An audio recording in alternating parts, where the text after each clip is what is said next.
はい。地中水明診断士の竹原です。今日もね、プラネティエンブルーチャンネル見ていただきありがとうございます。今日はね、前回に引き続き、通園性の陰性の変異の仕事の適職後半と、芸能人とね、いい方向に行くポイントを、話していきます。ではね、早速続きの特徴を話していきましょう。この星はね、発想、タレント、変わり者、アイデアといろいろなことにね、マルチに挑戦していく特徴があります。そしてね、変異さんは、両親や母親、目上からの恩恵が与えられると同時にね、変異という字の通りね、偏った影響を受けることを示しており、いい意味でね、世間的にはね、変わった考え方になってしまうんですよね。例えばね、特徴で意表をつく。で、意表をついたアイデアマンで、好奇心が強くてね、自由を好んで束縛を嫌います。例えばね、YouTuber のヒカキンさんなんかはね、名式に、変異がありました。というかね、陰性がね、めちゃくちゃありました。まあね、この裏側にもね、人気になる、ことでもね、一人でもね、全然作業できてね、様々なネタを思いつくアイデアマンなんですよね。でね、また前回ね、水商売の方にも縁があるとお話しましたけどね、キャバ嬢ではね、日本一稼ぐと言われているね、進撃のノラさんも、変異もお持ちでした。あの方もね、海外に留学したり、ダンスやね、音楽も習っていたりしてみたいですよね。家柄もね、父が、音楽プロデューサーということで、不自由なく育ったようです。このようにね、変異の特徴がね、適所に現れてますよね。でね、次ね、常に新しいものを追求で、変異はね、特質とした才能をね、見せるタイプだと言います。秋っぽい性格をしているため、常に新しいことを求めて工夫するんですよね。このようなことからね、一つ一つのことにね、とらわれるよりも、変異さんはね、世間常識よりも自分のやり方に優先するんですよね。個性を生かしたね、方が成功できると言います。次ね、国外の視野にということで、秋っぽいのではね、二つの仕事をこなして気分転換する機敏さがあります。前回の特徴でお話したね、キーワードのようにね、転職してる方も、多いんです、実際に。だからね、場を移して海外でしたり外国ね、にも、強い憧れを持つんですよね。例えばね、スポーツだと海外に挑戦したりとか、あとね、前回もお話しましたけど、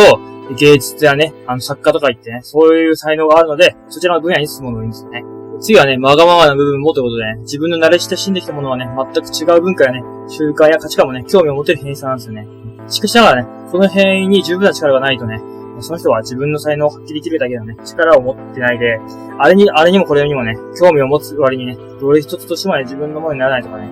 学者や研究者だったとしてもね、名を残すような仕事ができなかったり、逆に才能がある人に対して、嫉妬したり、疑い深くなったりするんですよね。なのでね、自分を大切にするんですけども、自分自身はね、わがままな部分もあったりするので、孤立してることも多いんですよね。逆にね、周りにいたら寂しい気持ちを聞いてあげてください。評判を気にしますので、実際にね、褒め言葉などには弱い傾向があります。でもね、実際そんなね、完璧な人間はね、いないので、自分自身を追い込まないでくださいね。で、これからの社会に強いってことで、飽きやすいので、あの仕事もね、この仕事も長続きせずね、フリーターのように生き方をする場合もあるんですけども、興味を持つ分野でね、絞って、何にせよね、自由度の高い環境がね、合ってるんですよね。そういったこともありますし、コロナの影響もあるので、これからね、大きく、仕事の分野でね、揺れ動いて、常にね、新しいものが求められる、社会になっていくと思います。ですのでね、今後の現在の社会ではね、変異の持って生まれたね、才能や個性はね、受け入れられやすく、活かす道がたくさんあると思います。この時代ではね、変異にとってはかなり生きやすい時だと言えるでしょう。で、芸能人ではね、マツコ・デラックスさん、田村淳さん、長谷部誠さんが、変異を持ってました。マツコ・デラックスさんはね、現名に変異、他にね、触診、被験、召喚、バラエティセットでしたので、変異らしくね、思考と判断がね、はっきりしていて、それでいてね、召喚らしく毒を含んでいてもね、嫌味には感じなく、にやりとさせる面も持っていて、他にはね、触診らしくね、人気で自分のポジションを芸能界で保ちね、それでいてね、多少頑固な性格だと思うんですけどもね、ユーモアもありで、お茶の間をね、賑わしく言ってますよね。またね、田村淳さんはね、根はね、頭がいいですよね、とても。ただいまもね、大学院のね、デザインの研究会にね、在学中で、研究好きな変異さんらしいですね。またね、人数も2つありましたので、次で説明するね、学問の星なので、地頭がいいのがわかります。またね、長谷部誠さんはね、変異さんらしく、海外でね、活躍。アジア人でね、ブンデスリーガ最多出場というね、記録もあって、変異らしくね、そういった道を極めてますよね。またね、他に名刺にね、召喚も2つあったので、執筆という形でね、言葉を発して、書籍を出版しましたよね。またね、長谷部さんが出版した心を整えるというね、書籍はね、スポーツ選手としてね、異例の150万部販売ということをね、ありましたよね。これでね、どれだけすごいのかと言いますと、一般的な書籍でね、大ヒットは2万部。ベストセラーが10万部と言われておりますよね。それで言ったこともあってね、考えただけでも、異例で、とんでもないことを成し遂げてますよね。それはね、最後に、変異さんがいい方向に行くポイントですね。それはね、決めたことはね、継続する。それと、環境を大事にするですね。変異さんはね、様々なことに興味が出るから、迷いがね、多くなることも多少あります。そしてね、あらゆる趣味や学業を始めてもね、途中で飽きてしまってやめる事態がね、しばしばある場合もあります。ですがね、何事も放り出さずにね、最後までやり続けることで、あなたはね、人生を左右するような素晴らしい結果となりますよね。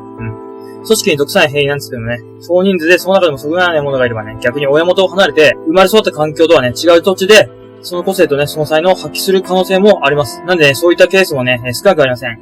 悔いを残さないためにはね、環境を変えたり、自分にね、正直である必要があるんですけども、これはね、ストレスがたまらないだけではなくね、周囲に好印象となる、要因もあるんですよね。ですので、変化も激しいこれからね、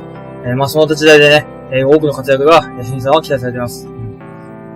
実際にね、僕の以前来られた方でもね、靴のデザインをやってる変異の方が、いまして、国内ではね、そのデザインがね、全然売れなくて、実際ね、ちょっと悩んでたんですけども、